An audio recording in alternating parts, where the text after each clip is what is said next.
Hello दोस्तों, स्वागत है आप सभी का हमारे यूट्यूब चैनल विधिकारी में। दोस्तों, इस वीडियो में हम सीआरपीसी अर्थात दंड प्रक्रिया संहिता 1973 से संबंधित महत्वपूर्ण एमसीक्यूज को सॉल्व करेंगे। और यह जो वीडियो है यह पूरे सीरीज होगी, इसमें बहुत सारे प्रश्नों को हम सॉल्व करेंगे। इसमें लगभग पूरी सीआरपीसी को कवर करेंगे। जितने भी प्रश्न अभी तक पूछे गए हैं और जितने पूछे जा सकते हैं अलग अलग राज्यों की परीक्षाओं में, तो उन सारे प्रश्नों को सॉल्व करेंगे इसमें। और यह जो वीडियो होगा बहुत इंपॉर्टेंट होगा ऐसे सभी परीक्षाओं में जहां सीआरपीसी से संबंधित प्रश्न पूछे जाते हैं। तो इसलिए आप हमारे साथ बने रहिए। और इस वीडियो के कई पार्ट होंगे, कई पार्ट में यह वीडियो आएगा, जिसमें हम कोशिश करेंगे कि सीआरपीसी के मैक्सिमम जो भी प्रोविज़न हैं, जहां से भी प्रश्न बनाए जा सकते हैं, उन सभी को हम कवर करें। तो इसलिए आप हमारे चैनल के साथ बने रहिए और हमारे चैनल विधिकारी को सब्सक्राइब जरूर कीजिए, ताकि आपको समय समय पर और भी जो वीडियो हैं उनके नोटिफिकेशन मिलते रहें। तो आइए देखते हैं कि किस प्रकार के प्रश्न जो है इसमें बनाए जा सकते हैं, किस प्रकार के प्रश्न महत्वपूर्ण हैं। तो पहला है, मुख्य न्यायिक मजिस्ट्रेट दंड दे सकता है। तो इसमें से कौन सा दंड है जो कि सीजेएम अर्थात मुख्य न्यायिक मजिस्ट्रेट दे सकता है, उसके देने के लिए उसे पावर है।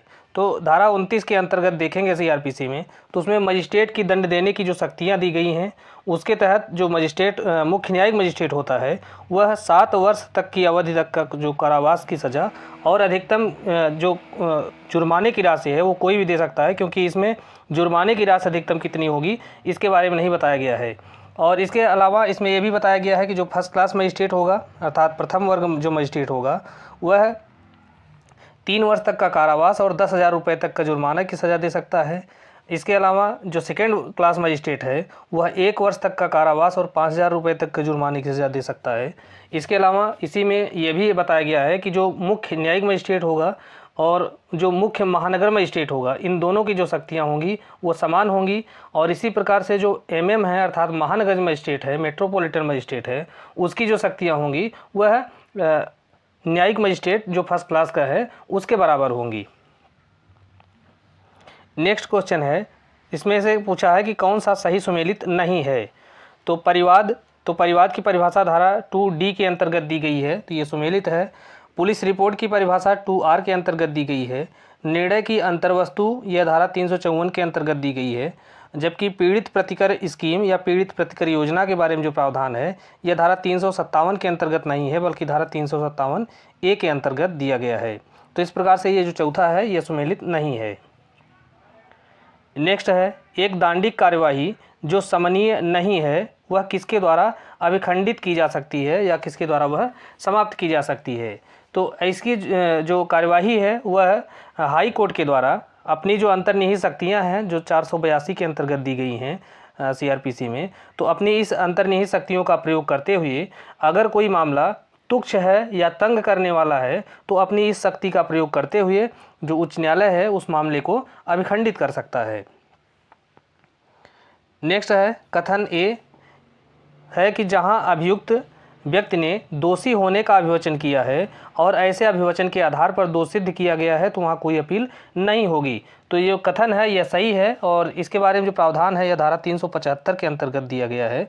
और इसका कारण ये है कि कोई व्यक्ति जो कि जानबूझकर दोषी होने का अभिवचन करता है अर्थात जानबूझकर स्वेच्छा से अपने दोष को स्वीकार करता है, तो उस स्वीकृति के आधार पर अगर उसको दोष सिद्ध किया जाता है तो वह यह नहीं माना जाएगा कि वह पीड़ित है। तो इस प्रकार से कथन और कारण दोनों सही हैं और जो कारण है वह कथन का सही स्पष्टीकरण है। तो इस प्रकार से जो पहला विकल्प है यही सही है। नेक्स्ट है, आरोप के संदर्भ में कौन सा कथन सही है। तो पहला है, दंड प्रक्रिया संहिता के अधीन प्रत्येक आरोप में उस अपराध का कथन होगा जिसका अभियुक्त पर आरोप है। तो यह जो कथन है यह बिल्कुल सही है और इसके बारे में जो प्रावधान है यह धारा 211 के अंतर्गत दिया गया है। और दूसरा है कि यदि एक ही समव्यवहार के क्रम में एक से अधिक अपराध एक ही व्यक्ति के द्वारा किया जाता है तो ऐसे प्रत्येक अपराध के लिए एक ही विचारणा में उस पर आरोप लगाया जा सकता है और उसका विचारण किया जा सकता है। तो यह दूसरा कथन भी सही है, क्योंकि ये इसके बारे में जो प्रावधान है धारा 220 के अंतर्गत दिया गया है। तो इस प्रकार से तीसरा विकल्प सही है कि 1 और 2 ये दोनों विकल्प इसमें सही हैं। नेक्स्ट है, किसी चालू रहने वाले अपराध की दशा में नया परिसीमा काल कब प्रारंभ होगा।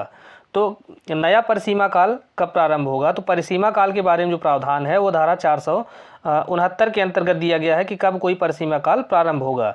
लेकिन ये जो है जो प्रश्न है कि किसी चालू रहने वाले अपराध के मामले में नया परिसीमा काल कब प्रारंभ होगा, तो इसके बारे में जो प्रावधान धारा 472 के अंतर्गत दिया गया है। और इसके अनुसार ऐसा जो परिसीमा काल का प्रारंभ होगा उस समय के प्रत्येक क्षण से प्रारंभ होगा जिसके दौरान वह अपराध चालू रहता है। अर्थात अगर कोई अपराध है जो कि चालू रहने वाला है, जैसे अपहरण का अपराध है, किसी व्यक्ति को लगातार कहीं ले जाया जा रहा है उसकी इच्छा के विरुद्ध, तो वह अनवरत अपराध कहा जाता है। और उसको जितनी भी दफ़ा, जैसे 2 तारीख को इसको यहाँ से किडनैप किया गया है, अबडक्ट किया गया है, तो यह लगातार इसको 5 तारीख तक जो है उसको उसकी इच्छा के विरुद्ध लिया जा रहा है कहीं। तो अगर अपराध 2 तारीख को भी गठित हो रहा है, 3 को भी गठित हो रहा है, क्योंकि उसकी इच्छा के विरुद्ध यहाँ पर 3 तारीख को ले जाया गया, फिर उसकी इच्छा के विरुद्ध पुनः उसको 4 तारीख को यहाँ ले जाया गया, तो इस प्रकार से ये जो है जिस प्रत्येक क्षण अपराध चालू रहता है तो उस प्रत्येक क्षण जो है वह परिसीमा काल का जो नया परिसीमा काल प्रारंभ होता है।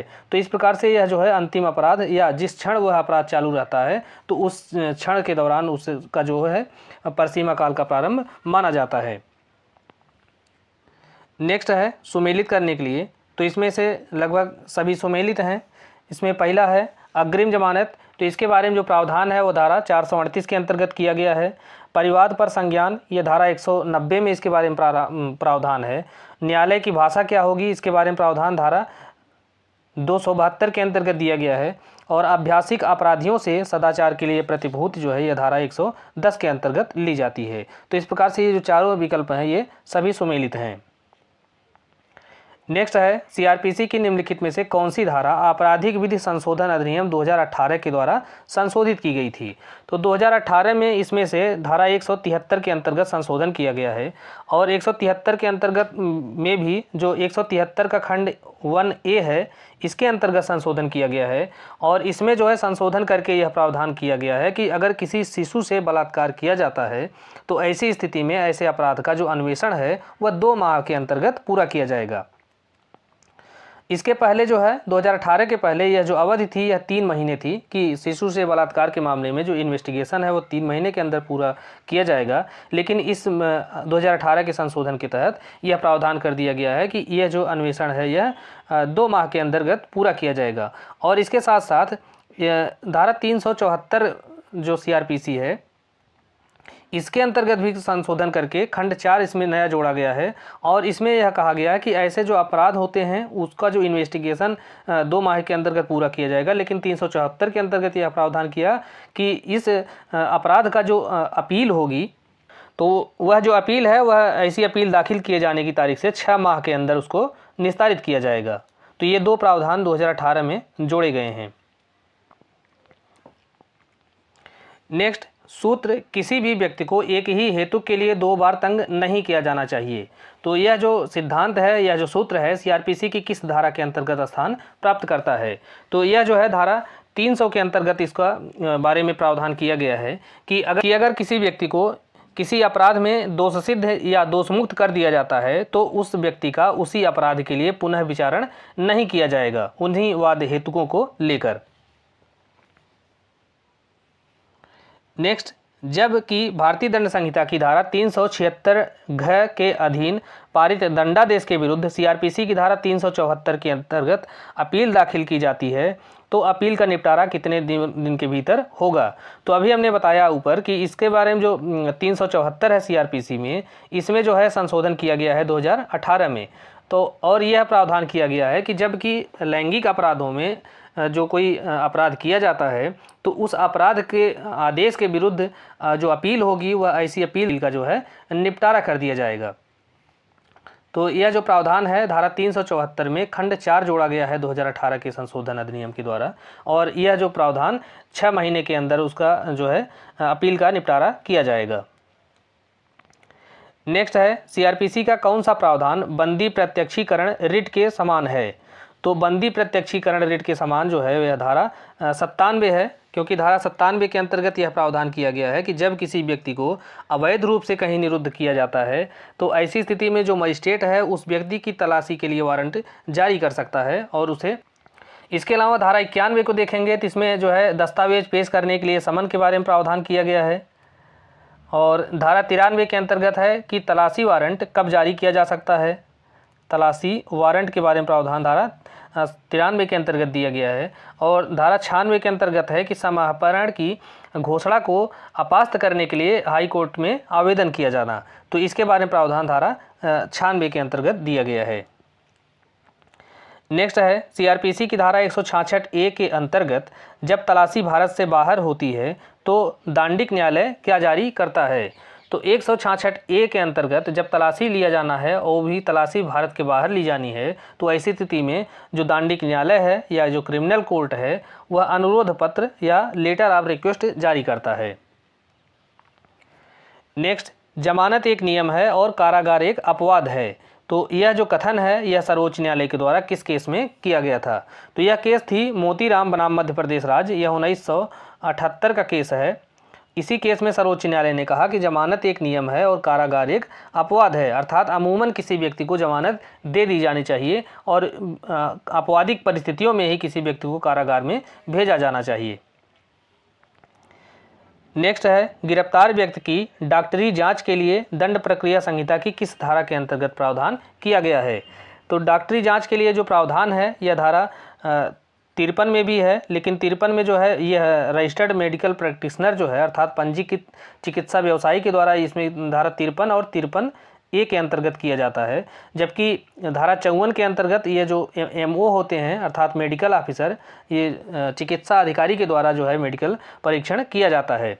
और 53 और 53A और धारा 54, चूँकि ये दोनों धाराएं हैं जहाँ पे मेडिकल परीक्षण किया जाता है, लेकिन ये ध्यान रखने वाली बात है कि अगर चिकित्सा अधिकारी के द्वारा पूछा जाता है तो धारा 54 में होता है और 53 और 53A के अंतर्गत जो पंजीकृत चिकित्सा व्यवसायी हैं उनके द्वारा जो है मेडिकल परीक्षण किया जाता है।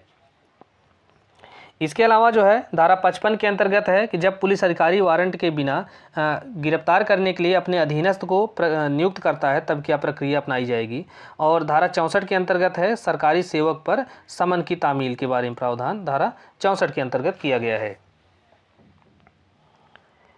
नेक्स्ट है सीआरपीसी की धारा 164A के अंतर्गत बलात्कार की किसी भी पीड़िता को ऐसे स्थान से संबंधित सूचना प्राप्त होने के कितने समय के अंदर परीक्षण के लिए किसी पंजीकृत चिकित्सक के पास भेजना होगा। तो 164A के अंतर्गत जो रेप विक्टिम है अर्थात बलात्संग की कोई पीड़िता है तो उसकी मेडिकल परीक्षण के बारे में प्रावधान किया गया है। और ऐसे पीड़िता का जो परीक्षण है अपराध की सूचना प्राप्त होने के 24 घंटे के अंदर उसकी जो है मेडिकल परीक्षा की जाएगी। और ऐसी जो परीक्षा है वह उस पीड़िता की सहमति से या उसके ओर से सहमति देने के लिए अगर कोई सक्षम व्यक्ति है तो उसकी सहमति से ही ऐसी जो मेडिकल परीक्षा की जाएगी। नेक्स्ट है सीआरपीसी की निम्न धाराओं में से कौन सी धारा किशोरों के मामलों में अधिकारिता से संबंधित है।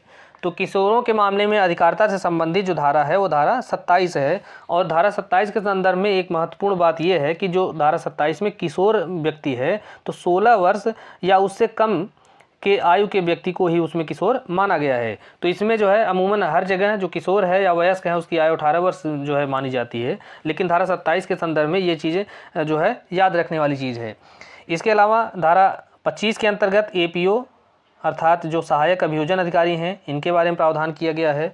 और धारा 26 के अंतर्गत यह प्रावधान है कि न्यायालय जिसके द्वारा अपराध विचारणीय है। तो न्यायालय कौन से होंगे जिनके द्वारा अपराध का विचारण किया जाएगा। तो इसमें होता है उच्च न्यायालय, कोर्ट ऑफ सेशन या सत्र न्यायालय या अन्य ऐसे न्यायालय जो प्रथम अनुसूची में दर्शित हैं। तो इस ऐसे न्यायालयों के द्वारा किसी अपराध का विचारण किया जाएगा। तो इसके बारे में प्रावधान धारा 26 के अंतर्गत है।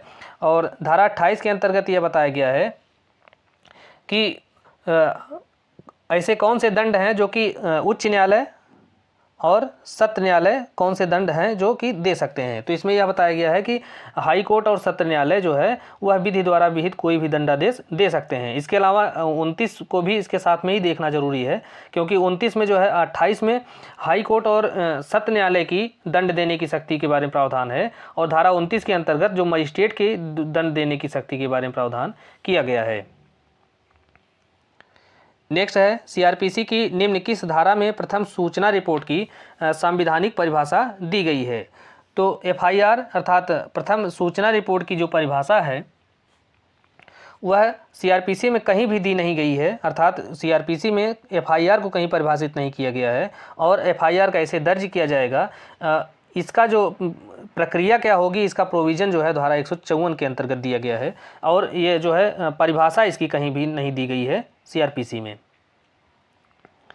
नेक्स्ट है बंदी व्यक्ति के स्वास्थ्य और सुरक्षा संबंधी उपबंध सीआरपीसी की किस धारा के अंतर्गत दिया गया है। तो बंदी व्यक्ति के स्वास्थ्य और सुरक्षा के बारे में जो उपबंध है वह धारा 55A के अंतर्गत दिया गया है, जबकि धारा 50A के अंतर्गत दिया गया है कि गिरफ्तार अगर किसी व्यक्ति को किया जाता है तो ऐसी जो गिरफ्तारी होगी उसकी सूचना उसके मित्रों को या नातेदारों को दिया जाना आवश्यक है। तो गिरफ्तारी की स्थिति में सूचना के बारे में प्रावधान धारा 50A के अंतर्गत दिया गया है। और धारा 53A के अंतर्गत जो है यह रेप के जो अपराधी है उसका मेडिकल परीक्षण किया जाता है धारा 53A के अंतर्गत। और धारा 60A के अंतर्गत जो है यह गिरफ्तारी यह प्रावधान किया गया है कि गिरफ्तारी जो है वह कठोरतापूर्वक और संहिता के अनुसार की जाएगी। तो इस प्रकार से ये जो सभी चारों धाराएं हैं इनके प्रावधान ये क्या हैं हमने देखा है। आइए देखते हैं नेक्स्ट क्वेश्चन। सीआरपीसी की धाराओं में से निम्नलिखित किस धारा के अंतर्गत उच्च न्यायालय की अंतर्निहित शक्तियाँ बताई गई हैं।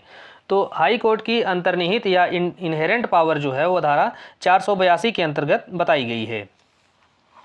इसके अलावा धारा 428 के अंतर्गत मुजरा के बारे में प्रावधान किया गया है, अर्थात मुजरा के बारे में प्रावधान जो है सीआरपीसी की धारा 428 के अंतर्गत। और साथ में आप सीपीसी को भी याद रखें कि सीपीसी की आदेश 8 और नियम 6 के अंतर्गत, इसके अलावा आदेश 20 और रूल 19 के अंतर्गत। तो इन 3 जगहों पर जो है मुजरा के बारे में प्रावधान किया गया है। तो यहाँ पर जो ये सीआरपीसी की धारा 428 है इसका जो मुजरा होता है यह दंड की अवधि, मान लीजिए किसी व्यक्ति को 10 वर्ष के कारावास से दंडित किया गया, उसको फाइनल सज़ा दी गई, लेकिन वह विचारण के दौरान 2 वर्ष जो है जेल में बिता चुका है। तो ऐसी स्थिति में जब उसको निर्णय सुनाया जाएगा तो इसमें 10 में से 2 वर्ष जो उसकी विचारण के दौरान उसने जेल में बिताया है तो इसको घटा दिया जाएगा। तो अब वह 8 वर्ष तक जो है जेल में बिताएगा। तो यह जो 2 वर्ष उसको घटा दिया गया है तो इसी को मुजरा कहा जाता है।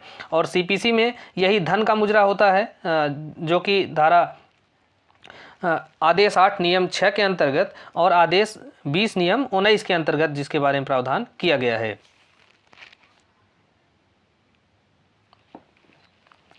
नेक्स्ट, सीआरपीसी की निम्न धाराओं में से किस धारा में उच्च न्यायालय में किसी मुकदमे का विचारण किया जा सकता है।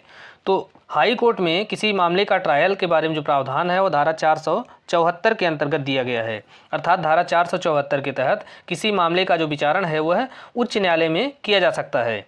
इसके अलावा धारा 407 के अंतर्गत अगर देखेंगे तो इसमें जो है मामलों के अंतरण की हाई कोर्ट की शक्ति के बारे में प्रावधान किया गया है। और धारा 483 के अंतर्गत यह बताया गया है कि मजिस्ट्रेट के न्यायालय पर हाई कोर्ट का अधीक्षण होगा। तो यह जो है प्रावधान धारा 483 के अंतर्गत किया गया है। नेक्स्ट है मुस्लिम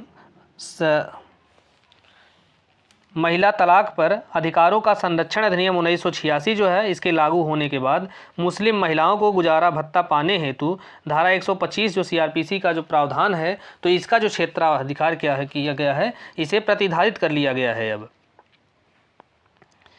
नेक्स्ट, सीआरपीसी की निम्न धाराओं में से कौन सी धारा में निर्णय की भाषा और अंतर्वस्तु या विषय वस्तु के बारे में उपबंध किया गया है। तो निर्णय की भाषा और उसकी विषय वस्तु के बारे में प्रावधान धारा 354 के अंतर्गत दिया गया है। इसके अलावा अगर देखेंगे 353 के अंतर्गत निर्णय के बारे में प्रावधान किया गया है। और 355 के अंतर्गत महानगर मजिस्ट्रेट अर्थात एमएम जो होते हैं मेट्रोपॉलिटन मजिस्ट्रेट से कहा जाता है तो इनके निर्णय के बारे में प्रावधान 355 के अंतर्गत किया गया है। जबकि धारा 356 के अंतर्गत जब पूर्वतन दोषसिद्ध अपराधी को अपने पते की सूचना देने के आदेश के संबंध में प्रावधान 356 के अंतर्गत किया गया है।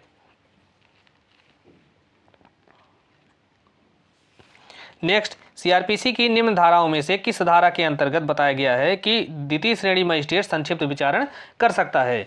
तो संक्षिप्त विचारण के बारे में जो प्रावधान है सीआरपीसी की धारा 260 से लेकर 265 तक में दिया गया है। और जो सेकंड क्लास मजिस्ट्रेट है तो वह संक्षिप्त विचारण कब कर सकता है, तो इसके बारे में प्रावधान धारा 261 के अंतर्गत दिया गया है। और ऐसा जो मजिस्ट्रेट है ऐसे अपराध का विचारण कर सकता है जो कि केवल जुर्माने से दंडनीय है या जुर्माना सहित या रहित 6 माह तक के कारावास से दंडनीय अपराध है। तो ऐसे ही अपराधों का केवल विचारण जो है सेकंड क्लास मजिस्ट्रेट कर सकता है धारा 261 के तहत। नेक्स्ट है सीआरपीसी की धारा 190(2) के अंतर्गत द्वितीय श्रेणी मजिस्ट्रेट को निम्न में से कौन अपराधों का संज्ञान लेने के लिए अधिकृत कर सकता है? तो 190 के अंतर्गत जो है अपराधों के संज्ञान के बारे में प्रावधान किया गया है। और धारा 190 का खंड 2 जब देखेंगे तो उसमें जो है यह प्रावधान है कि जो मुख्य न्यायिक मजिस्ट्रेट होते हैं वह द्वितीय श्रेणी मजिस्ट्रेट को अपराधों का संज्ञान लेने के लिए अधिकृत कर सकते हैं। नेक्स्ट सीआरपीसी की धारा 2(x) में वारंट केस को परिभाषित किया गया है। और वारंट केस से तात्पर्य है कि ऐसा मामला जिसमें जो है जो सज़ा है मृत्युदंड है, आजीवन कारावास है या 2 वर्ष से अधिक के कारावास से दंडनीय अगर कोई मामला है, कोई अपराध है, तो वह जो मामला है वह वारंट मामला कहलाता है। और उसकी परिभाषा धारा 2(x) के अंतर्गत दी गई है। नेक्स्ट है सीआरपीसी की निम्न धाराओं में से कौन सी धारा किसी पुरुष पुलिस अधिकारी को महिला के गिरफ्तारी के समय उसके शरीर को छूने से मना करती है? तो इसका जो प्रावधान है यह धारा 46(1) के परंतु के अंतर्गत दिया गया है। और इसके अनुसार कि जब किसी स्त्री को गिरफ्तार किया जाना है तो ऐसी स्थिति में जब तक कि परिस्थितियां प्रतिकूल न हो, गिरफ्तारी की उसको मौखिक रूप से सूचना दी जाएगी और उससे अपेक्षा की जाएगी, उपधारणा की जाएगी कि ऐसी सूचना देने पर वह महिला अपने आप को अभिरक्षा को सुपुर्द कर देगी। लेकिन जबकि परिस्थितियां विपरीत हैं और जो महिला पुलिस अधिकारी उपस्थित नहीं है, तो ऐसी स्थिति में कोई पुरुष पुलिस अधिकारी भी स्त्री की गिरफ्तारी कर सकता है, लेकिन ऐसी गिरफ्तारी करते समय वह उसका जो है स्पर्श या उसके शरीर का स्पर्श नहीं करेगा। नेक्स्ट है जब कोई परिवाद मजिस्ट्रेट के यहाँ पेश किया जाता है और मजिस्ट्रेट उस परिवाद को आगे बढ़ाते हुए परिवादी और गवाहों की परीक्षा प्रारंभ कर देता है, तब मजिस्ट्रेट का कार्य निम्न में से कौन सा है? तो ऐसी स्थिति में जो मजिस्ट्रेट है वह परीक्षण प्रारंभ करेगा। इसके बारे में प्रावधान जो है धारा 200 के अंतर्गत दिया गया है सीआरपीसी में। नेक्स्ट है सीआरपीसी की धारा 438 के अधीन अग्रिम जमानत के लिए आवेदन निम्न किन अपराधों के लिए किया जा सकता है? तो अग्रिम जमानत के बारे में जो प्रावधान है वो सीआरपीसी की धारा 438 के अंतर्गत दिया गया है। और 438 के तहत अग्रिम जमानत के लिए आवेदन जो है वह केवल गैर जमानती जो अपराध हैं उसी के मामले में ही दिया जा सकता है। और धारा 438 को अगर देखेंगे तो उसमें यह प्रावधान किया गया है कि यदि किसी व्यक्ति को युक्त आशंका है कि उसको किसी गैर जमानती अपराध के लिए गिरफ्तार किया जा सकता है, तो ऐसी स्थिति में वह जो है न्यायालय से यह आवेदन कर सकेगा कि ऐसी गिरफ्तारी की स्थिति में उसको जमानत पर छोड़ दिया जाए। नेक्स्ट है सीआरपीसी के किस धारा में परिसीमा काल के प्रारंभ की तारीख को बताया गया है? अर्थात जो परिसीमा काल का प्रारंभ होगा वह कब से होगा, तो इसके बारे में प्रावधान जो है वह किस धारा के अंतर्गत किया गया है? तो यह प्रावधान जो है वो धारा 469 के अंतर्गत किया गया है। जबकि धारा 467 के अंतर्गत ये परिसीमा काल की क्या होगी इसकी परिभाषा बताई गई है। और धारा 468 के अंतर्गत यह बताया गया है कि जो परिसीमा काल है उसकी समाप्ति के बाद किसी भी मामले का संज्ञान नहीं लिया जा सकता है। तो कौन से मामले हैं, कितनी अवधि है कि जबकि परिसीमा काल समाप्त हो जाता है और उसके बाद संज्ञान नहीं लिया जा सकता? तो इसमें जो है 3 प्रकार हैं। पहला है कि जबकि अपराध जो है केवल जुर्माने से दंडनीय है तो वहाँ पे जो परिसीमा काल है वह 6 महीने होगी। दूसरा है अगर 1 वर्ष तक का जो कारावास है उससे दंडनीय अपराध है तो ऐसी स्थिति में जो संज्ञान की परिसीमा काल होगा वह 1 वर्ष होगा। और अधिकतम 3 वर्ष या उससे कम का अगर दंडनीय अपराध का मामला है तो वहाँ पर संज्ञान की जो परिसीमा होगी वह 3 वर्ष होगी। लेकिन अगर 3 वर्ष से अधिक के दंड से दंडनीय कोई अपराध है 3 वर्ष से अधिक से दंडनीय अगर कोई अपराध है तो ऐसी स्थिति में जो परिसीमा काल है उसका निर्धारण नहीं किया गया है, उसके बारे में कुछ नहीं बताया गया है। तो ऐसे मामले का जो संज्ञान है वह कभी भी लिया जा सकता है। और धारा 469 के अंतर्गत जो है यह परिसीमा काल का प्रारंभ कब से होगा इसके बारे में बताया गया है। तो इसके अनुसार जो परिसीमा काल का प्रारंभ होगा वह अपराध की तारीख से होगा। अगर अपराध की तारीख जो है किसी व्यक्ति को पता नहीं है, अपराध किसी व्यक्ति को नहीं बल्कि पीड़ित व्यक्ति को नहीं पता है या पुलिस को नहीं पता है, तो उस दिन जो है ये ऐसे परिसीमा काल का प्रारंभ होगा जिस दिन पहली बार अपराध का पता चलता है या सूचना जो है पुलिस को मिलती है। तो इस प्रकार से इसके बारे में जो प्रावधान है वो धारा 469 के अंतर्गत दिया गया है। और 470 में बताया गया है कि कुछ दशाओं में यह जो है समय का अपवर्जन किया जाएगा। नेक्स्ट है सीआरपीसी की निम्न धाराओं में से किस धारा में कहा गया है कि कोई भी न्यायाधीश या मजिस्ट्रेट ऐसे मामले का जिसमें वह स्वयं हितबद्ध है उसका विचारण नहीं करेगा। तो इसके बारे में जो प्रावधान है वो धारा 479 के अंतर्गत किया गया है।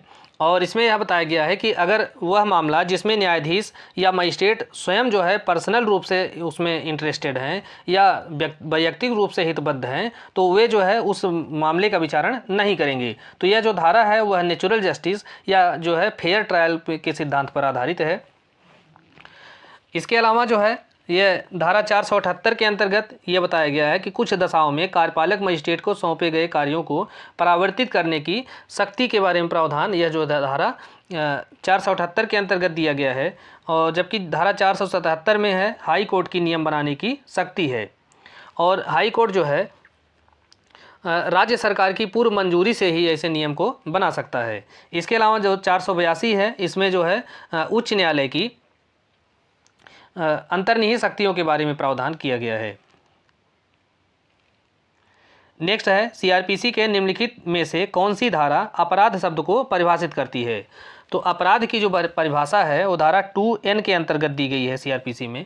और इसके अनुसार अपराध से कोई ऐसा कार्य या लोप अभिप्रेत है जो कि तत्समय प्रवृत्ति किसी विधि के द्वारा दंडनीय बना दिया गया है। और इसके अंतर्गत कोई ऐसा कार्य भी आता है जिसके बारे में पशु अत्याचार अधिनियम की धारा 100 तो यह जो परिभाषा है धारा 2N के अंतर्गत दी गई है।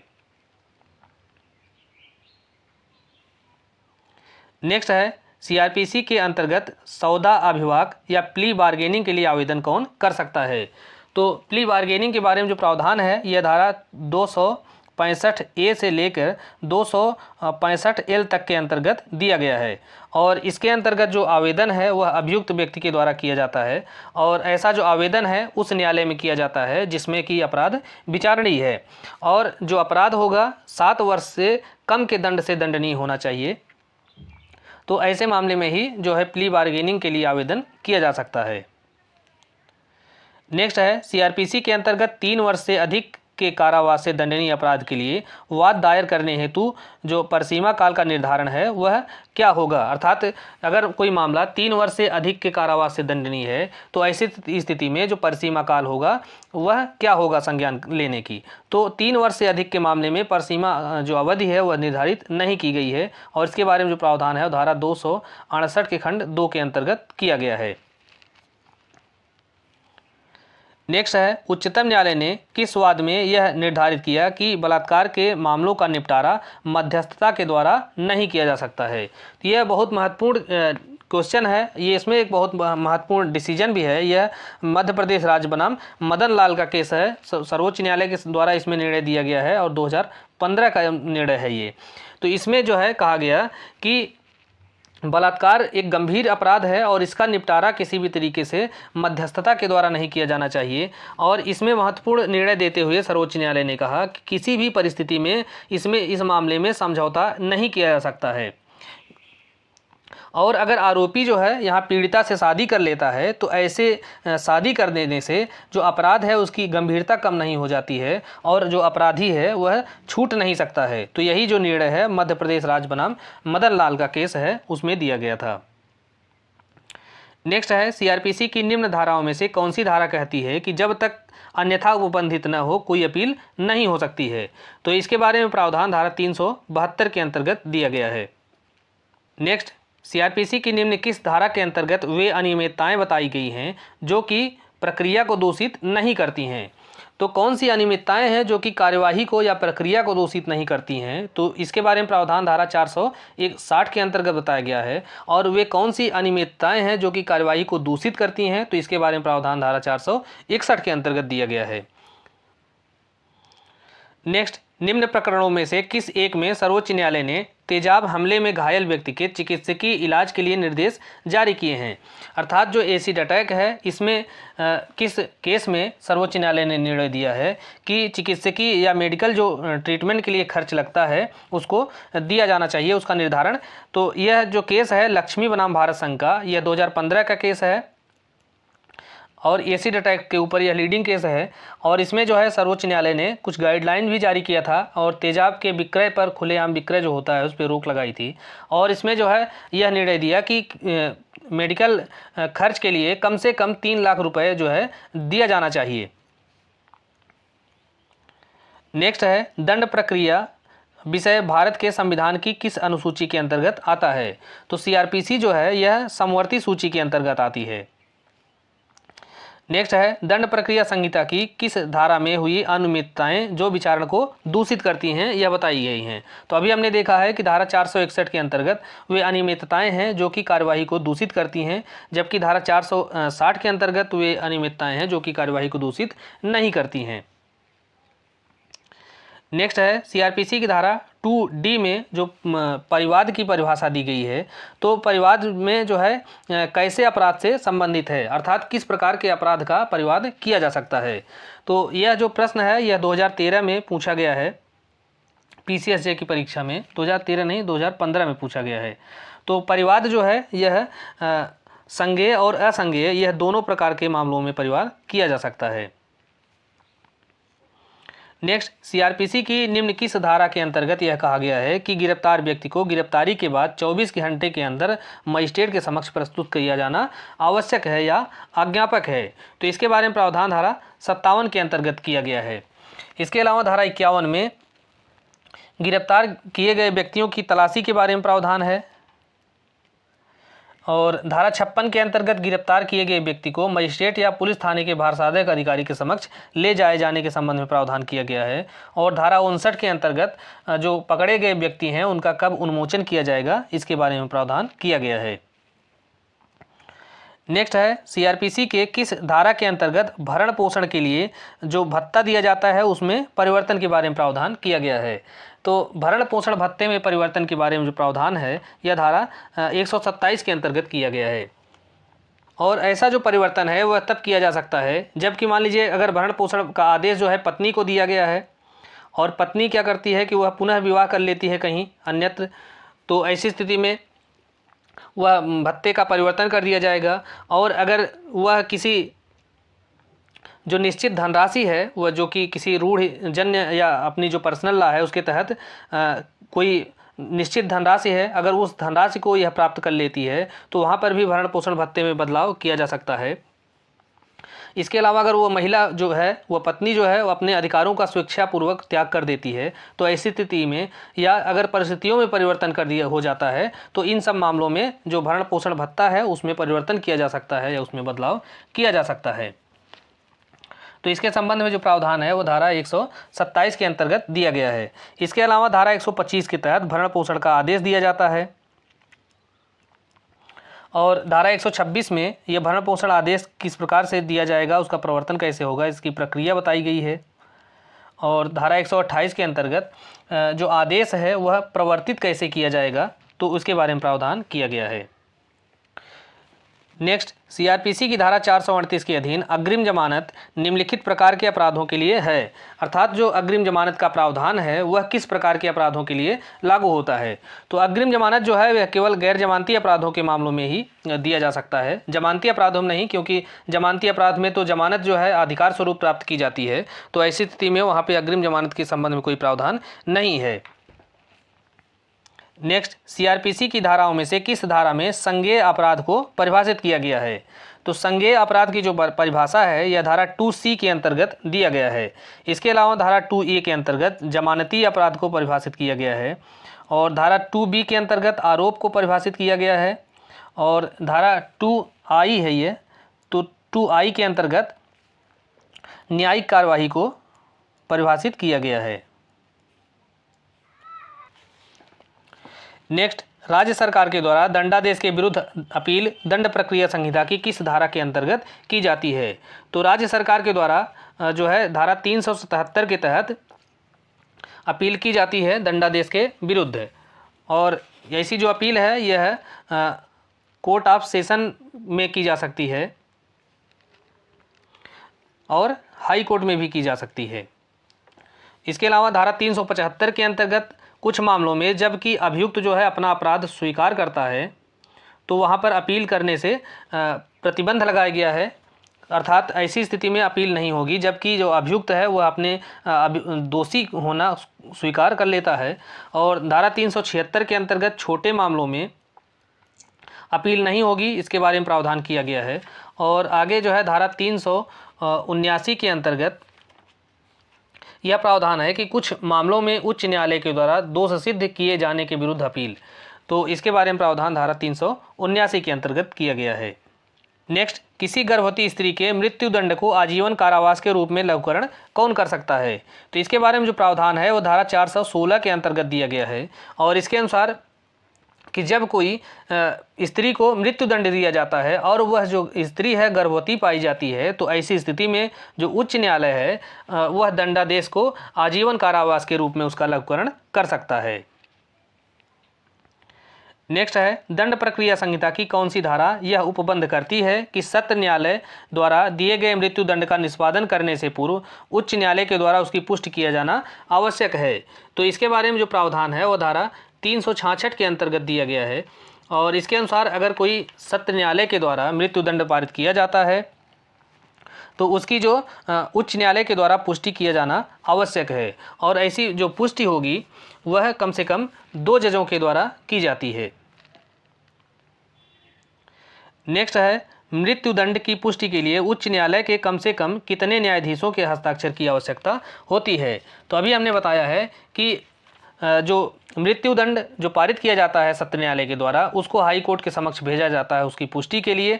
तो ऐसी स्थिति में धारा 469 के अनुसार ऐसे 400 धारा 369 के अनुसार ऐसे जो निर्णय है मृत्युदंड का उस पर जो है कम से कम 2 न्यायाधीशों के द्वारा, हाई कोर्ट के 2 न्यायाधीशों के द्वारा उसकी पुष्टि किया जाना आवश्यक होता है। नेक्स्ट, समनीय तथा असमनीय अपराधों का वर्गीकरण यह सीआरपीसी के अंतर्गत कहाँ पर किया गया है? तो समनीय और असमनीय अपराधों का जो वर्गीकरण है यह धारा 320 के अंतर्गत किया गया है, जबकि प्रथम अनुसूची में जमानती और गैर जमानती अपराधों के बारे में बताया गया है, और धारा 321 के अंतर्गत अभियोजन वापस लिए जाने के संबंध में प्रावधान किया गया है। और कोई अभियोजन जो है धारा 321 के अंतर्गत लोक अभियोजक या सहायक लोक अभियोजक जो है वह निर्णय सुनाए जाने से पहले जो है न्यायालय की अनुमति से अभियोजन वापस ले सकते हैं। और जो दूसरी अनुसूची है अगर उसको देखेंगे तो दूसरी अनुसूची में सीआरपीसी की उसमें कुछ प्रारूप दिए गए हैं, जैसे गिरफ्तारी का वारंट क्या होगा या मृत्युदंड का वारंट क्या होगा, इस प्रकार के जो प्रारूप हैं वह दूसरी अनुसूची के अंतर्गत दिए गए हैं। नेक्स्ट, दीना बनाम भारत संघ का केस किससे संबंधित है? तो यह जो केस है यह फांसी के द्वारा मृत्युदंड देने से संबंधित है, दीना बनाम भारत संघ का।